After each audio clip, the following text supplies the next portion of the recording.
Promesse biblique du jour. Aujourd'hui, l'influence divine. Dieu désire ardemment que ses enfants lui ressemblent. Je connais pas un parent qui voudrait le contraire. C'est pour cela que dès le commencement, il nous a créés à son image. La Bible nous enseigne que l'homme ressemblait exactement à son Père, qui est Dieu. C'est-à-dire qu'il avait les pensées de Christ, les sentiments qui sont en Christ. Il parlait comme Dieu. Il agissait avec puissance et autorité comme Dieu. Son visage était rayonnant de la gloire de Dieu. Lorsque les animaux se trouvaient en présence d'Adam, ils s'inclinaient devant sa majesté. L'homme avait la domination sur toute la création. Il prononçait juste une parole et la chose qu'il désirait apparaissait. Il vivait dans la gloire de Dieu, tout simplement parce qu'il ressemblait à Dieu. C'est ça l'influence divine. Est-il encore possible de nos jours que vous et moi expérimentions cette dimension de la présence de Dieu dans nos vies? Je dis oui puisque je le vis chaque jour, personnellement. Car la Bible nous enseigne que si le premier Adam a perdu cette gloire en acceptant le péché dans sa vie, le second Adam, Jésus, est venu mourir à la croix pour nos péchés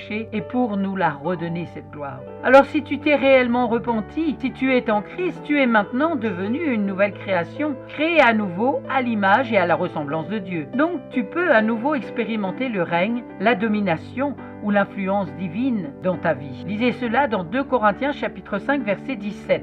Il est écrit: si quelqu'un est en Christ, il est une nouvelle créature. Les choses anciennes sont passées, voici toutes choses sont devenues nouvelles. Et tout cela vient de Dieu, qui nous a réconciliés avec lui par Christ et qui nous a donné le ministère de la réconciliation. Comment y parvenir? Eh bien, tout simplement, être renouvelé dans son intelligence. Lisons ensemble Romains chapitre 12 verset 1 à 3. Dieu nous dit: je vous exhorte donc, frères, par les compassions de Dieu, à offrir vos corps comme un sacrifice vivant, saint, agréable à Dieu, ce qui sera de votre part un culte raisonnable. Ne vous conformez pas au siècle présent, mais soyez transformés par le renouvellement de l'intelligence, afin que vous discerniez quelle est la volonté de Dieu, ce qui est bon, agréable et parfait. Par la grâce qui m'a été donnée, je dis à chacun de vous de n'avoir pas de lui-même une trop haute opinion, mais de revêtir des sentiments modestes selon la mesure de foi que Dieu a départie à chacun. La Bible nous enseigne dans ce passage que si notre intelligence est renouvelée, nous prendrons conscience des réalités spirituelles du monde de Dieu, c'est-à-dire du royaume de Dieu, et nous connaîtrons la volonté de Dieu à tous les niveaux de notre vie.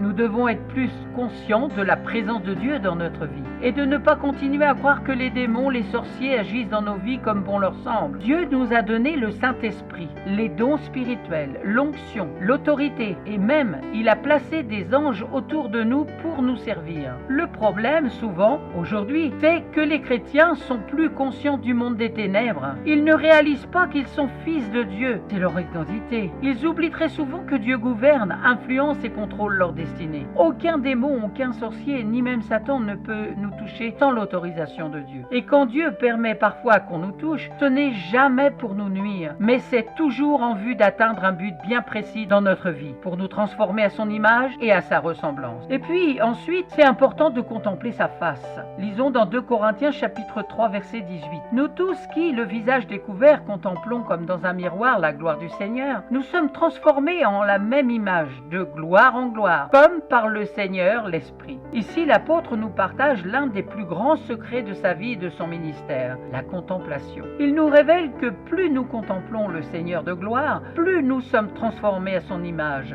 de gloire. C'est-à-dire que la gloire de Dieu va se refléter même sur votre visage. C'est ainsi que nous sommes transformés et nous parvenons à lui ressembler. Contempler Dieu comme au travers d'un miroir, c'est lire sa parole. Sa parole est un miroir. Contempler Dieu, c'est l'adorer, se rassasier de son image. Dieu demeure là où on le laisse entrer. Jésus désire ardemment passer du temps avec chacun d'entre nous. Lisons dans le psaume 8, versets 4 à 5. Quand je contemple les cieux, ouvrage de tes mains, la lune et les étoiles que tu as créées, qu'est-ce que l'homme pour que tu te souviennes de lui? Et le Fils de l'homme pour que tu prennes garde à lui. Et dans le psaume 17, verset 15, pour moi, dans mon innocence, je verrai ta face. Dès le réveil, je me rassasierai de ton image. En conclusion, si Christ influence votre vie, vous aussi, vous serez capable d'influencer votre environnement, tant physique que spirituel. Ainsi, nous ne subirons plus la vie, mais nous prendrons le contrôle des événements dans la vie. C'est ça la domination. Amen. Merci d'avoir pris du temps pour écouter Promesse biblique du jour.